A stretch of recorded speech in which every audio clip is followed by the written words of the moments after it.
Hello' everyone, কি খবৰ তোমালোকৰ? আমি পঢ়ি আছিলোঁ ভিস্কোচিটি ফ্লুইড মেকানিক্সৰ। তো ভিস্কোচিটি তুমি এইটো বস্তু চাব পাৰা, এইটো হাইড্ৰডাইনামিক বাণ্ডেলিয়াৰ ফৰ্ম আছে ডিউ টু ভিস্কোচিটি। তো এই ডাইৰেকশ্যনটো এক্স হ'ব আৰু ইফালে হ'ব ভেলচিটি। তো এইবিলাক পইণ্ট কি হ'ব? এক্স কমা ডেল মানে এইটো হ'ল বাণ্ডেলিয়াৰ থিকনেছ, এইটো বাণ্ডেলিয়াৰ থিকনেছ, এইটো বাণ্ডেলিয়াৰ থিকনেছ। তো টোটেলটো থিকনেছটো বেলেগ বেলেগ হয়, বুজি পাইছা? ডেলটো কি হয়? Boundary layer thickness. It is the vertical height above the surface where, ক'লৈকে ভাৰ্টিকেল হাইটটো ধৰিম? Where u is equal to 99% of capital u. Capital u মানে য'ত মানে ভিস্কোচিটিৰ বাউণ্ডেলিয়াৰ থিকনেছ নাই, গম পাইছা? তো সেই তালৈকে মানে য'ত মানে তোমাৰ হাইড্ৰডাইনামিক বাউণ্ডেলিয়াৰটো শেষ হৈছে, 99% শেষ হৈছে, তাৰলৈকে আমি মানে ডেলৰ ভেলুটো ধৰিম, সেই কথাটো কৈছে মানে, বুজিলা? এতিয়া তোমালোকৰ নেক্সট আমাৰ যোনটো শ্বিয়াৰ ষ্ট্ৰেছ পঢ়িছিলোঁ, নিউটনছ ল অফ ভিস্কোচিটিত আমি যোনটো শ্বিয়াৰ ষ্ট্ৰেছ পঢ়িছিলোঁ, তাৰ is equal to mu d u by d y. সেই শ্বিয়াৰ ষ্ট্ৰেছটোৰ ডাইৰেকশ্যনটো প্লেটখনত কেনেকৈ লাগে? এনেকৈ লাগিব। ফ্লুইডটোত তাৰ অপজিট ডাইৰেকশ্যনত লাগিব, কিন্তু প্লেটখনত কেনেকৈ লাগিব? এনেকৈ লাগিব, বুজি পাইছা? নেক্সট আহি গ'ল আমাৰ হেৰি বাৰ্নৌলিছ ইকুৱেশ্যন। বাৰ্নৌলিছ ইকুৱেশ্যনটো হ'ব laws of conservation of energy. Bernoulli's ইকুৱেশ্যনটো কিহৰ কাৰণে ইউজ কৰা হয়? Laws of conservation energy. Continuity ইকুৱেশ্যনটো হ'ল laws of conservation of mass, আৰু নেভিয়াৰ-ষ্ট'ক্স ইকুৱেশ্যনটো হ'ব laws of conservation of momentum, বুজি পাইছা? তো মই তোমালোকক কৈ দিছোঁ, বাৰ্নৌলিছ ইকুৱেশ্যনটো হ'ব laws of conservation of energy, continuity ইকুৱেশ্যনটো হ'ব laws of conservation of mass, আৰু নেভিয়াৰ-ষ্ট'ক্স ইকুৱেশ্যনটো হ'ব laws of conservation of momentum. আৰু কিছুমান কথা আছে, এইটো চাই লোৱা। যদি তোমালোকৰ inertia force, viscous force, gravity force, pressure force গোটেইকেইটা যদি ধৰোঁ, তেতিয়াহ'লে এইটো কি হ'ব? Navier Stokes equation, laws of conservation of momentum. যদি আমি ভিস্কাছ ফ'ৰ্চটো ৰিমুভ কৰি দিওঁ, প্ৰেছাৰ ফ'ৰ্চ আৰু গ্ৰেভিটি ফ'ৰ্চ আৰু ইনাৰ্চিয়া ফ'ৰ্চটো ৰাখে, তেতিয়া সেইটো ইউলাৰ্ছ ইকুৱেশ্যন বুলি কয়। যদি প্ৰেছাৰ ফ'ৰ্চ আৰু গ্ৰেভিটি ফ'ৰ্চটো থাকে, যদি ইনাৰ্চিয়া ফ'ৰ্চটো গুচাই দিওঁ, তেতিয়াহ'লে এইটো বাৰ্নৌলিছ ইকুৱেশ্যন হয়, বাৰ্নৌলিছ ইকুৱেশ্যন হয়। তো 1, 2, 3, 4 চাৰিটা যদি থাকে তেতিয়া নেভিয়াৰ-ষ্ট'ক্স, 3টা যদি থাকে ইউলাৰ্ছ আৰু ইউলাৰ্ছ ইকুৱেশ্যন, আৰু 2টা যদি থাকে বাৰ্নৌলিছ ইকুৱেশ্যন। সেইটো কথা মনত ৰাখিলে হ'ল। হাইড্ৰষ্টেটিক মানে কি হয়? Fluid at rest, is called static ইকুইলিব্ৰিয়ামত যদি থাকে। আৰু এই কুৱেশ্যনটো সোধে দেই, এই কুৱেশ্যনটো বহুত সোধে। কাইনেটিক এনাৰ্জি অফ গেছৰ কাইনেটিক এনাৰ্জি কি হয়? 3/2 kT, হয় নাই? Kinetic energy is directly proportional to temperature, পাইছিলা নহয় MCQত? তো kinetic energy of gas is equal to 3/2 kT। So' কেটো কি হ'ল? বলছমেন কনষ্টেণ্ট বুলি কয়। কেটো হ'ল বলছমেন কনষ্টেণ্ট, হা। আৰু টেম্পাৰেচাৰ বাঢ়িলে কাইনেটিক এনাৰ্জি বাঢ়িব, কাইনেটিক এনাৰ্জি বাঢ়িলে মমেণ্টাম ইকুৱেশ্যনটো বাঢ়িব, মমেণ্টাম এক্সচেঞ্জটো বাঢ়িব, আৰু তেতিয়াহ'লে ভিস্কোচিটিটো বাঢ়িব, বুজি পাইছা? তাৰপিছত আহিব তোমালোকৰ এইখিনি প্ৰেছাৰ। ফ্লুইড প্ৰেছাৰটো কিমান হ'ব? যিকোনো এটা ফ্লুইডত, এইটো এটা ফ্লুইড এলিমেণ্ট আছে, সেইটো প্ৰেছাৰটো কিমান হ'ব? সেইটো আমাৰ আহিব, বুজি পাইছা? তো ফ্লুইড প্ৰেছাৰটো কিমান আহিব? ফ্লুইড প্ৰেছাৰটো কিমান আহিব? এটমছফিয়াৰ প্ৰেছাৰ প্লাছ গছ প্ৰেছাৰ, দুটা আহে। ফ্লুইড প্ৰেছাৰ মানে কি? Fluid pressure at point L. Fluid pressure at point L কি হ'ব? এটমছফিয়াৰ প্ৰেছাৰ প্লাছ গছ প্ৰেছাৰ। গছ প্ৰেছাৰটো কিমান হ'ব? হাইড্ৰষ্টেটিক ল'ৰ মতে গছ প্ৰেছাৰটো কিমান হয়? হাইড্ৰষ্টেটিক ল'ৰ মতে গছ প্ৰেছাৰটো হ'ব ρg, মানে ρg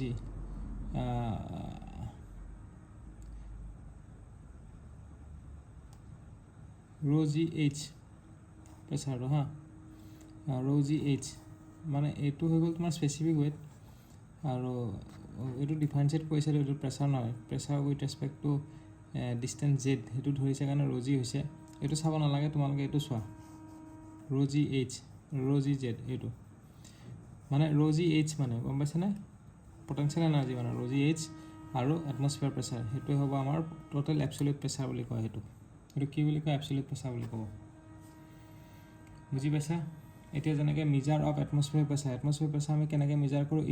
it is measured by barometer use কৰি পেলাই আমি মিজাৰ কৰোঁ। কি কৰোঁ? এনেকৈ টিউবটোত ডুবাই দিওঁ, ইফালে উঠি যায় ওপৰত কেপিলাৰীৰ কাৰণে, তো ইফালে এটমছফিয়াৰ প্ৰেছাৰ আছে, ছেইম পইণ্টত লিকুইডৰ এটা কথা মনত ৰাখিব, ছেইম লেভেলত প্ৰেছাৰটো ছেইম থাকে। তো সেইকাৰণে পইণ্ট এ আৰু পইণ্ট বি ছেইম হ'ব, পইণ্ট এ আৰু পইণ্ট বি চেম আছে point A is equal to point বিটো মানে কি এইটো হাইট rho g h গছ প্ৰেছাৰ বুজি পাইছা তো তাৰ পৰা আমি গম পাই গ'লোঁ এটমস্ফিয়াৰ প্ৰেছাৰটো কিমান হ'ব rho g h হ'ব তো এইটোৰ ক্ষেত্ৰত তেনেকৈ আমি এটমস্ফিয়াৰ প্ৰেছাৰটো মেজাৰ কৰিব পাৰোঁ বেৰোমিটাৰ ইউজ কৰি পেলাই আৰু এটমস্ফিয়াৰ প্ৰেছাৰৰ ভেলুটো যদি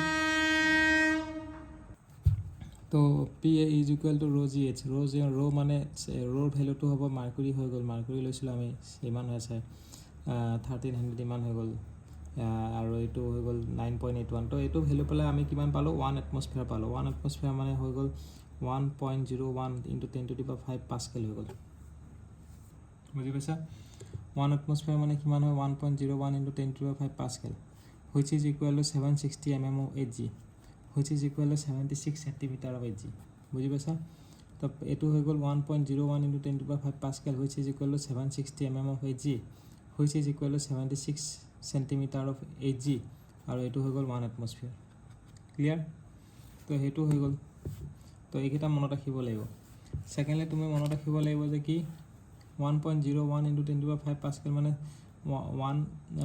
1 বাৰ বুলিও ক'ব পাৰা দেই ওটো 1 বাৰ আৰু নেক্সট তুমি মনত ৰাখিব লাগিব kgf centimetre square kgf centimetre square মানে কি কিলোগ্ৰাম ফোৰ্স পাৰ সেন্টিমিটাৰ স্কয়াৰ বুলি কয় তো 1 kilogram force per centimeter square is equal to 9.81 into 10 to the power 4 10 to the power 5 নহয় দেই 1 kgf is per centimeter square is equal to 9.81 into 10 to the power 4 pascal মানে এইটো ইউনিটটো কিহৰ হয় এইটো ইউনিটটো তোমালোকৰ প্ৰেছাৰৰে হয় হা কিন্তু kgf per centimeter square দিয়ে তো তোমালোকে মনত ৰাখিলে 9.81 into 10 to the power 4 pascal হ'ব বুজি পাইছা এতিয়া তোমালোকে কিছুমান কথা জানিব লাগিব যে কি ভেন্ডাৰ ওয়াল যোনটো ইকুৱেশ্যন আছে তাতে আমি কি কৰোঁ প্ৰেছাৰটো এড কৰোঁ ভলিউমটো মাইনাছ কৰোঁ কিয় কৰোঁ এইটো হ'ল pressure correction force due to collision of particle তো প্ৰেছাৰ ফোৰ্সটো বেছি থাকে সেইকাৰণে আমি এড কৰোঁ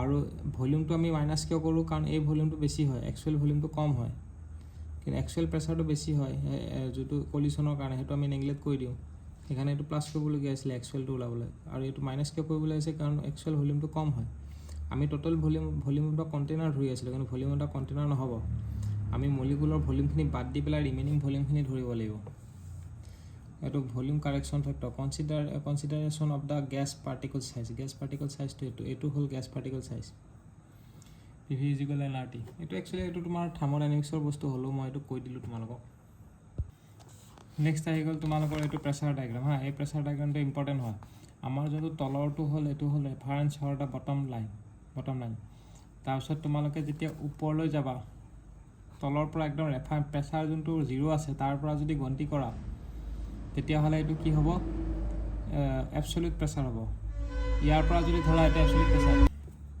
এতিয়া তোমালোকে ৰেফাৰেঞ্চ লাইনৰ পৰা যদি প্ৰেছাৰটো মেজাৰ কৰা তেতিয়া হয়তো এবছলিউট প্ৰেছাৰ হ'ব কিন্তু গছ প্ৰেছাৰটো হৈ গ'ল এই লাইনটো হ'ল এটমস্ফিয়াৰ প্ৰেছাৰ এইটো হ'ল প্ৰেছাৰ ভেকুৱাম প্ৰেছাৰ বুলি কয় এইটো জিৰ' প্ৰেছাৰ লাইন বুলি কয় হা এইটো কি বুলি ক'ব এইটো জিৰ' প্ৰেছাৰ লাইন যেনেকৈ মই তোমালোকক দেখা আছোঁ চ' এই প্ৰেছাৰটো তোমালোকক এই তলৰ প্ৰেছাৰটো তোমালোকৰ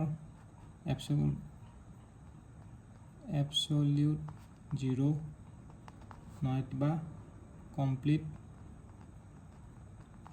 ভেকুৱাম এবছলিউট জিৰ' নাইবা কমপ্লিট ভেকুৱাম বুলি ক'ব পাৰি বুজি পাইছা এই তলৰ যোনটো পৰ্চন আছে সেইটো এবছলিউট জিৰ' নাইবা কমপ্লিট ভেকুৱাম বুলি ক'ব পাৰা তোমালোকে ক্লিয়াৰ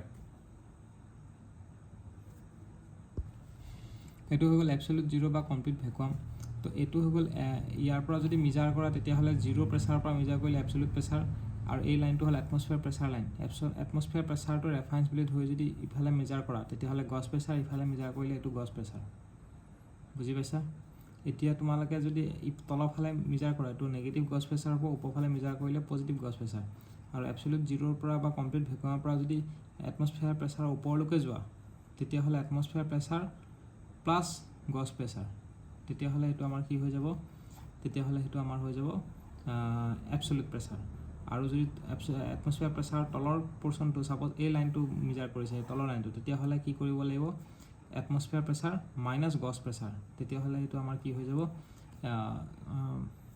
তেতিয়াহ'লে আমাৰ সেইটো হ'ব এবছলিউট প্ৰেছাৰ মানে আমি ডাইৰেক্ট ইয়াৰ পৰা ইয়ালৈকে মেজাৰ নকৰোঁ, আমি প্ৰথম ইয়াৰ পৰা ইয়ালৈকে মেজাৰ কৰিম, তাৰ পৰা ওপৰত যাব পাৰোঁ, হয়তো তলত আহিব পাৰোঁ এটমস্ফিয়াৰ প্ৰেছাৰৰ কাৰণে। বুজি পাইছা? এইটোৱে কৰিছে, এইটো মাইনাছ কৰিছে, এইটো প্লাছ কৰিছে। আৰু P2টো কি হয়? কমপ্লিট ভেকুৱাম হ'ব। নেক্সট এতিয়া চোৱা তোমালোকৰ প্ৰেছাৰ গছ।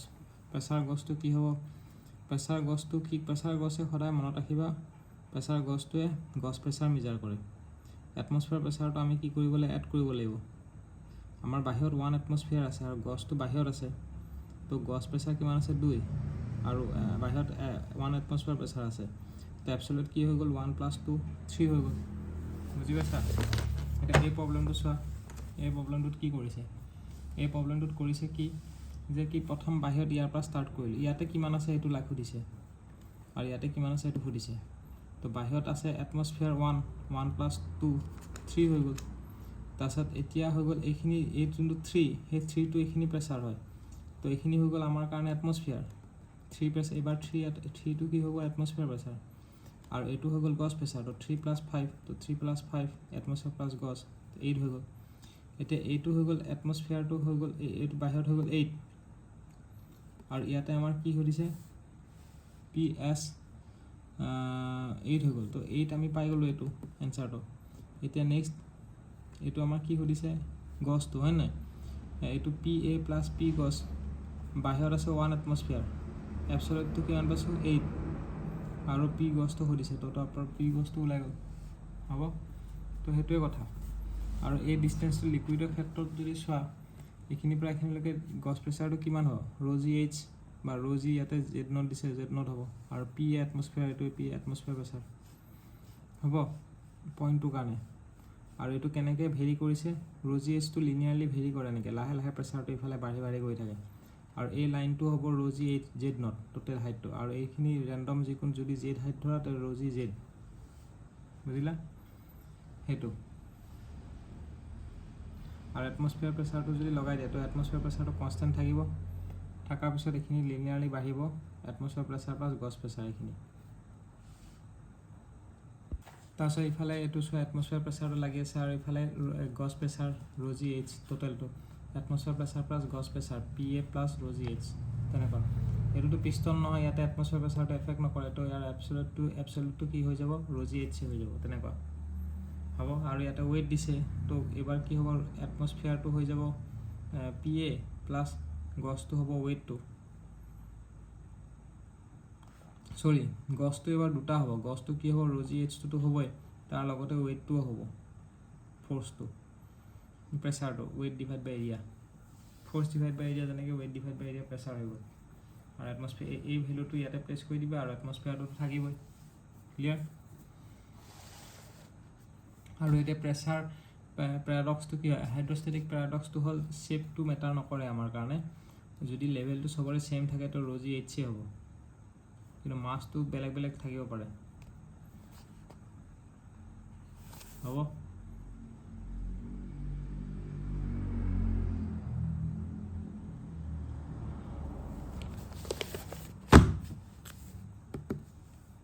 এইটো চোৱা এতিয়া কি কৈছে আমাৰ ইয়াতে সুধিছে, হেৰিটো কিমান হ'ব? ফ'ৰ্চটো কিমান হ'ব?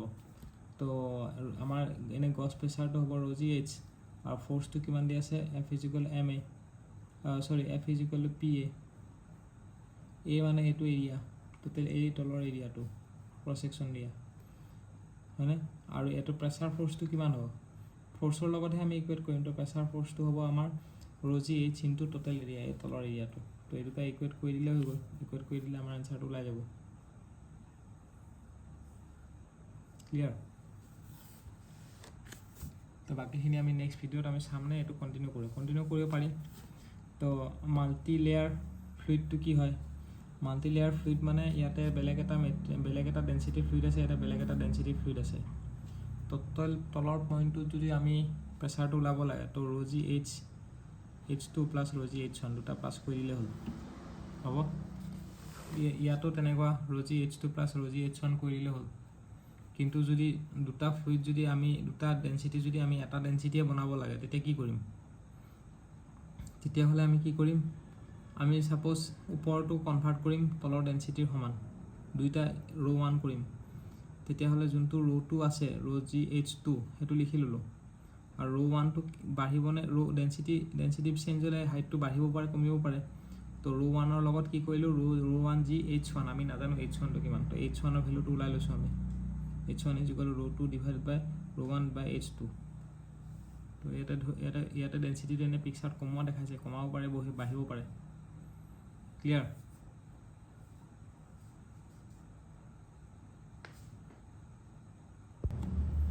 নেক্সট তোমালোকে চোৱা টাইপছ অফ মেন'মিটাৰ দুটা ধৰণৰ থাকে এটা চিম্পল মেন'মিটাৰ আৰু ডিফাৰেঞ্চিয়েল মেন'মিটাৰ হয়নে তো চিম্পল মেন'মিটাৰ কি আছে পিজ'মিটাৰ ইউটিউব মেন'মিটাৰ আৰু ছিংগল কলম মেন'মিটাৰ দুটা আছে আৰু ভাৰ্টিকেল আৰু ইনক্লাইন আৰু ডিফাৰেঞ্চিয়েল মেন'মিটাৰ দুটা ধৰণৰ আছে এটা ইউটিউব ডিফাৰেঞ্চিয়েল মেন'মিটাৰ আৰু এটা হ'ল ইনভাৰ্টেড ইউটিউব ডিফাৰেঞ্চিয়েল মেন'মিটাৰ এতিয়া পাস্কেলছ ল কি হয় পাস্কেলছ লটো হ'ল the pressure of fluid at a point in a state is same in all direction মানে কি হয় সাপোজ এইখিনি জাগাৰ প্ৰেছাৰটো সব ডাইৰেকশ্যনতে কি হ'ব সেম থাকিব কিন্তু ফ্লুইডটো কি হ'ব লাগিব ষ্টেটিক হ'ব লাগিব সেইটো হ'ল Pascal's law a pressure of a fluid at a point is static fluid is same in all direction এইখিনি জাগাত যদি ফ্লুইডৰ প্ৰেছাৰটো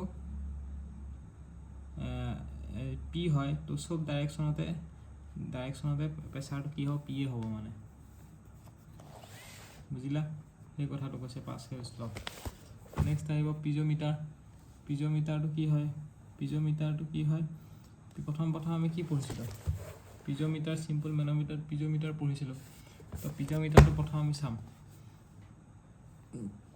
একৰ্ডিং টু পাস্কেলছ ল কি আছিলে এইটো পইণ্ট আৰু এইটো পইণ্টৰ মানে কি এটা লাইনত মানে তো প্ৰেছাৰটো সেম থাকে সেই কথাটো কৈছে মানে তো পি বি এইটো আৰু এইটোৰ প্ৰেছাৰ সেম তো এইটো পইণ্টত যদি প্ৰেছাৰটো ওলাব লাগে তো এইটো প্ৰেছাৰটো ওলালে হ'ল ৰ' GH ওলাই গ'ল বুজি পাইছা সেইটো কথা এতিয়া ইউটিউব মেন'মিটাৰ এনেকুৱা হয় ইউটিউব মেন'মিটাৰটো আমি নেক্সট ভিডিঅ'ৰ পৰা কণ্টিনিউ কৰিম